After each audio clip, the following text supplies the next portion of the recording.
Bienvenidos una vez más a El Comentario, un programa realizado por Agustín Sancho Cubero. Este programa está disponible en YouTube y en las principales plataformas de podcasts. No te olvides de suscribirte, es gratis. A continuación empezamos el programa. El sol de agosto caía como plomo derretido sobre los campos de La Mancha. Una tierra vasta y silenciosa donde el horizonte tiembla y las sombras se acurrucan tímidas bajo las encinas. En el término de Osa de la Vega, un pueblo de casas bajas y polvo antiguo, el verano de 1910 se arrastraba con la misma pereza de siempre, marcando los días con el canto de las chicharras y el sudor en la frente de los hombres.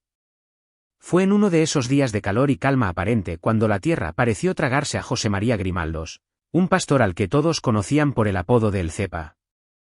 No era un hombre de gran estatura, más bien menudo y de entendederas que algunos consideraban cortas, pero su ausencia, al principio una simple anécdota, una pregunta al aire en la taberna del pueblo, pronto comenzó a fermentar como el mosto en las tinajas, convirtiéndose en un rumor oscuro y pegajoso. José María, pastor en la finca El Palomar, había hablado de ir a tomar los baños a la laguna de la Celadilla, famosa por sus aguas curativas. Había vendido unas ovejas de su propiedad y llevaba consigo el dinero, una suma que en aquella tierra de escasez representaba una pequeña fortuna. Se despidió con la sencillez de quien va a volver al día siguiente, pero los días se hicieron semanas y las semanas meses, y el Cepa no regresó. Su rastro se desvaneció en el camino polvoriento que serpentea entre Tres Juncos y Osa de la Vega, un camino que había recorrido 1000 veces con sus ovejas, bajo el mismo sol implacable. La familia Grimaldos, gente recia y de pocas palabras, no tardó en señalar con el dedo. La sospecha, como una mala hierba, echó raíces en sus corazones y apuntó hacia dos hombres, Gregorio Valero, guarda jurado de la finca donde trabajaba el Cepa, y León Sánchez, el mayoral. Entre ellos y los Grimaldos existían viejas rencillas, de esas que se heredan y se alimentan con el tiempo, enconadas por lindes, por pastos, por el orgullo herido en una disputa de taberna. El dinero de las ovejas vendidas era, para la familia del desaparecido, el móvil perfecto, la chispa que había encendido la codicia y la sangre.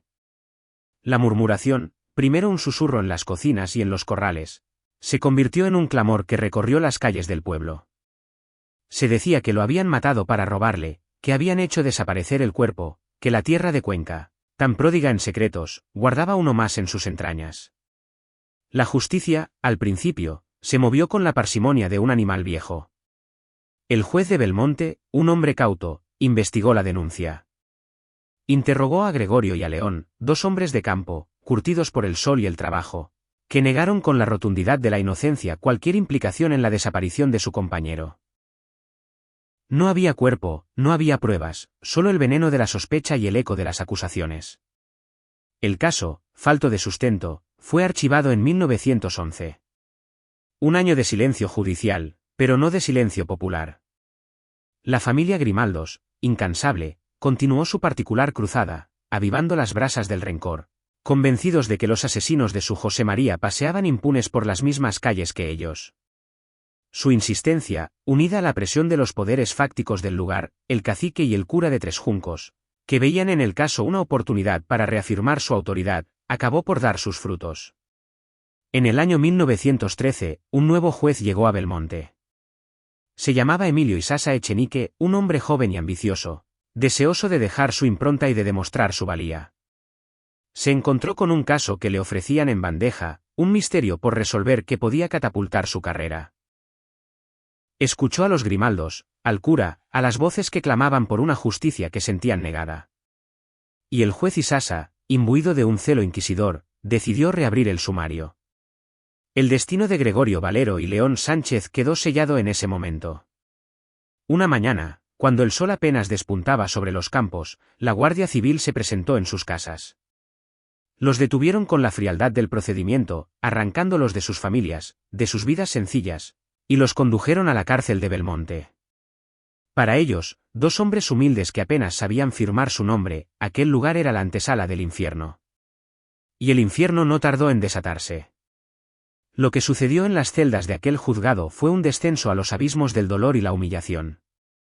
El juez Isasa, convencido de su culpabilidad, quería una confesión. Y para obtenerla, se emplearon métodos que helaban la sangre, ecos de una España negra que se resistía a morir. Los días se convirtieron en una sucesión interminable de interrogatorios brutales. Los obligaban a comer bacalao salado sin darles una gota de agua, sintiendo como la sed les agrietaba la garganta y la mente. Los golpeaban con saña, buscando quebrar sus cuerpos para poder quebrar sus voluntades. Los sometieron a la tortura del torniquete, les arrancaron las uñas de los pies y de las manos, un dolor agudo y punzante que los dejaba al borde del desmayo. Los colgaban de una viga, atados de pies y manos, mientras los insultaban y los vejaban, repitiéndoles una y otra vez que eran asesinos, que debían confesar dónde habían escondido el cuerpo de El Cepa. Gregorio, de naturaleza más fuerte, resistió con la terquedad de un árbol viejo. Negaba, una y otra vez, entre sollozos y gritos de dolor. Pero León, más débil de espíritu, no pudo soportar el tormento. Su resistencia se desmoronó. En un intento desesperado por detener la tortura, por encontrar un resquicio de paz en aquel infierno, confesó. Dijo que sí, que lo habían matado. Y para salvar su propio pellejo, acusó a Gregorio de haber sido el autor material del crimen. Cuando los guardias llevaron a Gregorio ante León y éste repitió su confesión, mirándolo a los ojos, algo se rompió dentro de él.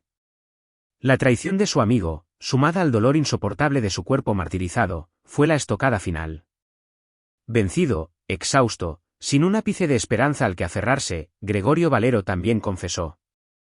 Se derrumbó y admitió un crimen que no había cometido. Con las confesiones en la mano, arrancadas a base de una crueldad metódica, el juez Isasa y los investigadores necesitaban cerrar el círculo. Necesitaban un cuerpo, o al menos, una historia verosímil sobre su paradero. Presionaron a los dos hombres, ya convertidos en guiñapos humanos, para que revelaran dónde habían ocultado el cadáver. Entre contradicciones y desvaríos, producto de la confusión y el miedo, acabaron por urdir una historia. Dijeron que lo habían matado a palos cerca de un pinar, que habían descuartizado el cuerpo y que habían quemado los restos en una vieja bodega, disolviendo las cenizas para no dejar rastro. La historia era macabra y llena de inconsistencias, pero para las autoridades fue suficiente. Dieron por hecho que el cuerpo había sido destruido. El juez instructor inscribió solemnemente la defunción de José María Grimaldos en el registro civil. Oficialmente, El Cepa estaba muerto. Y sus asesinos, confesos. El juicio se celebró en la Audiencia Provincial de Cuenca en el año 1918. El fiscal, basándose en las confesiones y en la supuesta brutalidad del crimen, pidió la pena máxima, el garrote vil. La sala estaba abarrotada. El morbo del crimen había atraído a gentes de toda la comarca. Gregorio y León, demacrados, con la mirada perdida, escucharon el relato de su supuesto crimen como si se tratara de la historia de otros hombres. Intentaron retractarse, denunciar las torturas, gritar su inocencia. Sus voces, débiles y quebradas, se perdieron en la solemnidad del tribunal. Sus cuerpos, aún marcados por los golpes y las vejaciones, eran la prueba de la barbarie sufrida, pero nadie quiso ver. El jurado popular, influenciado por la opinión pública y la contundencia de las confesiones firmadas, los declaró culpables. Sin embargo, una duda razonable, un resquicio de humanidad, evitó la pena capital. La ausencia del cuerpo del delito pesaba en la conciencia de los jueces. No podían condenar a muerte a dos hombres por el asesinato de alguien cuyo cadáver no había aparecido. La sentencia final fue de 18 años de prisión mayor. 18 años de sus vidas, robados por una mentira construida sobre el dolor. Fueron trasladados a la prisión de San Miguel de los Reyes, en Valencia. El tiempo en la cárcel fue una larga y monótona condena. Se convirtieron en sombras, en números de presidiario. En Osa de la Vega, sus familias fueron estigmatizadas. Las mujeres y los hijos de los asesinos tuvieron que soportar el desprecio y el aislamiento de sus vecinos. La palabra asesino quedó grabada a fuego en el apellido de los Valero y los Sánchez. Los años pasaron, lentos y pesados como las nubes de tormenta sobre la llanura. Gregorio y León cumplieron parte de su condena. Sufrieron la dureza del presidio, el hambre, las enfermedades y la desesperanza. En 1924, tras haber cumplido más de 10 años de encierro y gracias a su buena conducta, obtuvieron la libertad condicional. Regresaron a su tierra, pero la encontraron hostil. Eran los asesinos del Cepa, y esa marca los perseguiría siempre. Intentaron rehacer sus vidas, encontrar trabajo, recuperar una normalidad que les había sido arrebatada. Pero el fantasma de José María Grimaldos, el hombre al que habían matado, seguía presente en cada esquina, en cada mirada de reojo. Y entonces, en el invierno de 1926, ocurrió lo impensable. El milagro, o la cruel paradoja del destino, que vino a poner todo del revés. En el pequeño pueblo de Mira, en la serranía de Cuenca, a muchos kilómetros de Osa de la Vega, un hombre se acercó a la rectoría. Era bajito, de andares tranquilos y hablaba con el acento inconfundible de la comarca. Se presentó ante el párroco, un hombre llamado Daniel Fernández de la Cueva, y le pidió que le escribiera una carta. Quería comunicarse con su familia en Tres Juncos, decirles que estaba vivo y bien. El cura, intrigado, le preguntó su nombre. «Me llamo José María Grimaldos López», dijo el hombre. El párroco se quedó de piedra. El nombre le sonaba. Recordaba vagamente la historia, el crimen que había conmocionado a la provincia años atrás. Miró al hombre con detenimiento. ¿Podía ser él? ¿Podía ser el Cepa, el muerto resucitado? Le hizo preguntas sobre su familia, sobre su pueblo. Las respuestas del hombre no dejaban lugar a dudas. Era él. La noticia corrió como la pólvora. El cura de Mira, consciente de la trascendencia de lo que acababa de descubrir, se puso en contacto con las autoridades. La Guardia Civil acudió al pueblo y detuvo a José María Grimaldos, no como un resucitado, sino como el protagonista involuntario de un error judicial de proporciones gigantescas. Lo llevaron a Belmonte, al mismo juzgado donde se había certificado su muerte. La reaparición del Cepa fue un terremoto que sacudió los cimientos de la justicia española. ¿Qué había sido de él durante todos esos años? Su historia era, en realidad, de una simpleza abrumadora. Aquel día de agosto de 1910, después de vender sus ovejas, no fue a los baños de la Celadilla. Simplemente, decidió marcharse. Se fue de pueblo en pueblo, trabajando en lo que salía, viviendo una vida nómada y sin ataduras, sin sentir la necesidad de dar noticias a nadie. No sabía, no podía ni imaginar, la tormenta que su silenciosa partida había desatado a sus espaldas. No sabía que por su culpa, 2 hombres inocentes habían sido torturados y encarcelados, que sus familias habían sido destrozadas y que su nombre estaba ligado a un crimen que nunca existió.